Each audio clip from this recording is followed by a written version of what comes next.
एवं संस्कृति माननीय श्री जयवीर सिंह जी से निवेदन करूंगी कि अपने उद्बोधन से हमें अनुग्रहित करें।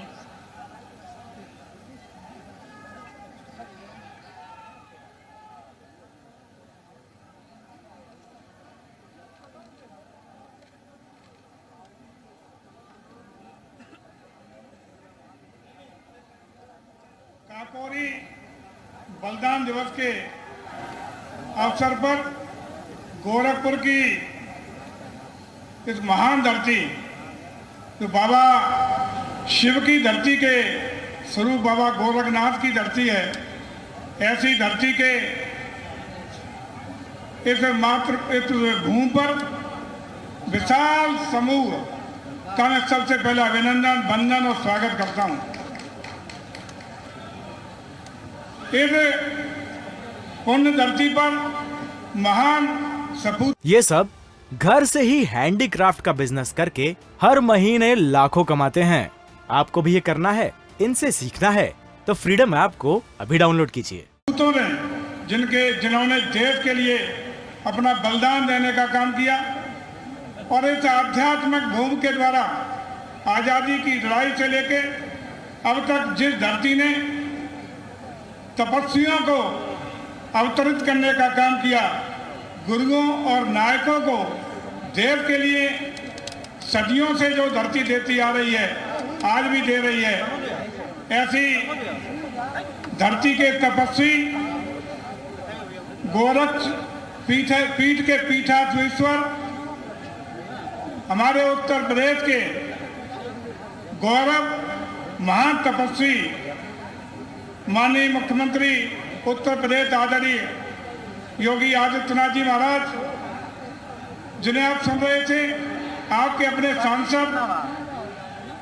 जो संस्कृति और कला के क्षेत्र में उत्तर प्रदेश का पूरे देश में नाम रोशन करने का काम कर रहे हैं, आदरणीय रविकिशन शुक्ला जी, माननीय सांसद गोरखपुर, हमारी सम्मानित जिला पंचायत अध्यक्ष श्रीमती साधना सिंह जी, महापौर आदरणीय सीताराम जायसवाल साहब, माननीय विधायक पार्टी के सम्मानित जिलाध्यक्ष आदरणीय युधिष्ठिर सिंह जी, महानगर के सम्मानित अध्यक्ष आदरणीय राजेश गुप्ता जी, हमारे प्रमुख सचिव मुकेश मिश्राम जी और गोरखपुर की धरती के पधारे हुए सभी भाइयों बहनों पत्रकार साथियों, आज हम लोग उस पवित्र भूमि पर खड़े हुए हैं जिसने देश की आज़ादी के लिए और जिसने पूरे देश और प्रदेश को आध्यात्मिक और धार्मिक क्षेत्र में नई दिशा और दशा देने का काम किया है। आज हम उन अमर शहीदों को, जिन्होंने देश की आज़ादी के लिए अपना सब कुछ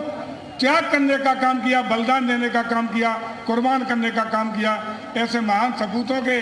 याद में आज अभूतपूर्व रूप से ड्रोन शो आयोजित करने का काम कर रहे हैं और देश का ऐसा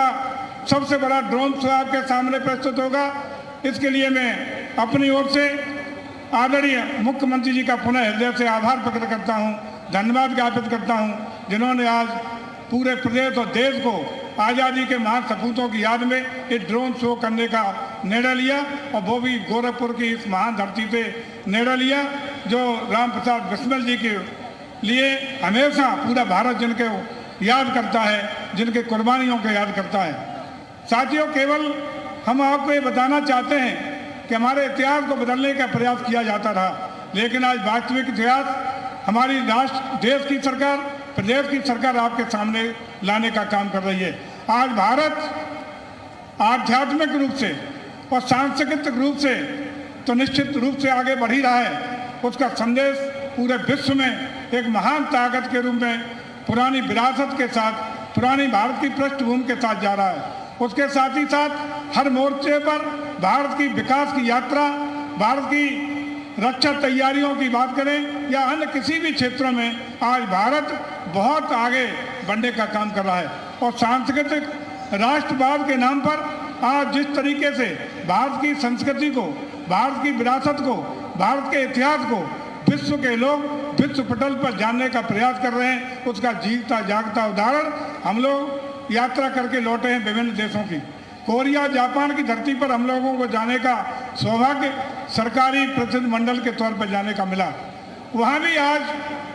याद करते हैं, ऑस्ट्रेलिया के नेता जब आते हैं तो जब वो लखनऊ की धरती पर पधारते हैं तो कहते हैं कि ऑस्ट्रेलिया को भी एक योगी आदित्यनाथ जी जैसे नेता की आवश्यकता है। आज हम जापान की धरती पर जाते हैं तो वहाँ कहते हैं कि हिंदुस्तान में डबल इंजन के सरकार के रूप में देश और प्रदेश की सरकार के आदरणीय मोदी जी और योगी जी की आवश्यकता जापान के लोगों को है। आज जापान के लोग हों, कोरिया के लोग हों, विभिन्न उन देशों के लोग हों, बल्कि मैं कह सकता हूं कि पूरा विश्व आज आशा भरी नजरों से हिंदुस्तान की ओर देख रहा है। ये सब घर से ही हैंडीक्राफ्ट का बिजनेस करके हर महीने लाखों कमाते हैं। आपको भी ये करना है, इनसे सीखना है तो फ्रीडम ऐप को अभी डाउनलोड कीजिए।